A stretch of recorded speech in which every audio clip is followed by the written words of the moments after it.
ગર્ભની રક્ષા માટે ગર્ભરક્ષાંબિકા સ્તોત્રની પ્રાચીન કથા. આ કથા ઋષિ નિથુવર અને તેમના પત્ની વેદિકાના જીવન સાથે જોડાયેલ છે.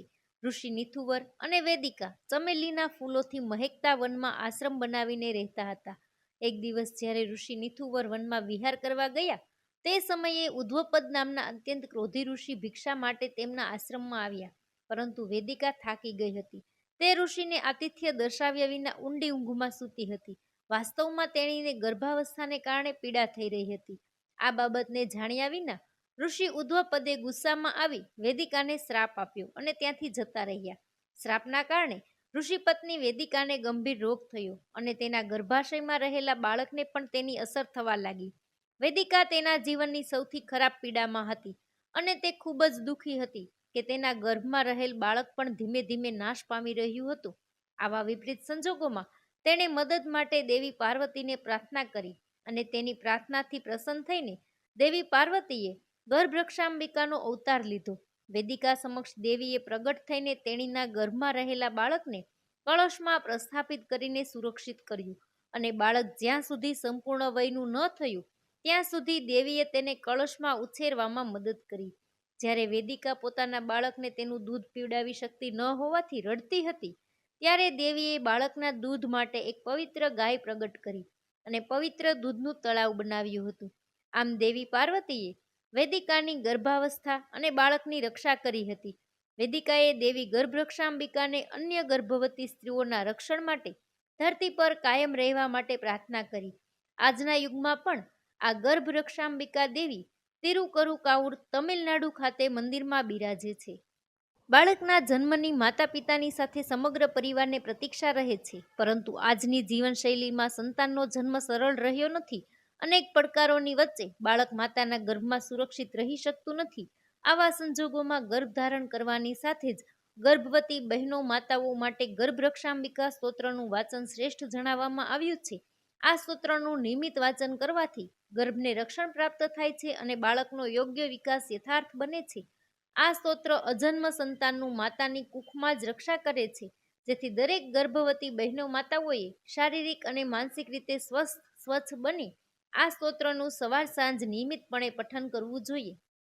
શ્રીમાધવી કાનનસ્યે ગર્ભરક્ષાંબિકે પાહી ભક્તાં સુવંતમ વાપી તટે વામભાગે વામદેવસ્ય દેવસ્ય દેવી સ્થિતા ત્વં માન્યાવરેણ્યાવદાન્યા પાહી ગર્ભસ્ય જંતુન તથા ભક્તલોકાન. શ્રીમાધવી કાનનસ્યે ગર્ભરક્ષાંબિકે પાહી ભક્તાં સુવંતમ.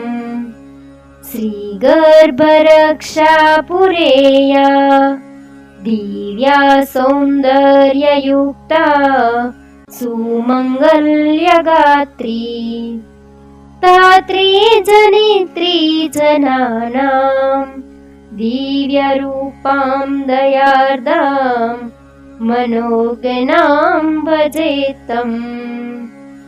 શ્રીમાધવી કાનનસ્યે ગર્ભરક્ષાંબિકે પાહી ભક્તાં સુવંતમ. આષાઢ માસે સુપુન્યે શુક્રવારે સુગંધેન ગંધેન લિપ્તા દિવ્યાંબરા કલ્પવેશા વાજાપેયાધિયાજ્ઞસ્યા ભક્તસ્યા સુદ્રષ્ટા. શ્રીમાધવી કાનનસ્યે ગર્ભરક્ષાંબિકે પાહી ભક્તાં સુવંતમ. કલ્યાણધાત્રી નમસ્યે વૈદિકંગત સ્ત્રિયા ગર્ભરક્ષા કરીં ત્વાં. બાલે સદા સેવિતાગ્નિ गर्भरक्षार्थमाराधु पेथेयुपेथाम् श्रीमाधवीकाननस्य गर्भरक्षाम्बिके पाहि भक्तां सुवन्तम् ब्रह्मोत्सवाविप्रविद्ययाम् वाद्यघोषेण तुष्टां रथेन्नासन्निविष्टां सर्वार्थदात्रीं भजेऽहम् देववृन्देरपीडायां जगन्मातरं त्वाम् श्रीमाधवीकाननस्य गर्भरक्षाम्बिके पाहि भक्तां सुवन्तम् एतथ कृतं स्तोत्ररत्नं दीक्षितनन्तरामेण देव्या तुष्टाच्चे नित्यं पाठ्यस्तु भक्तया पुत्रपौत्रादिभाग्यं भवेतस्य नित्यम् श्रीमाधवीकाननस्य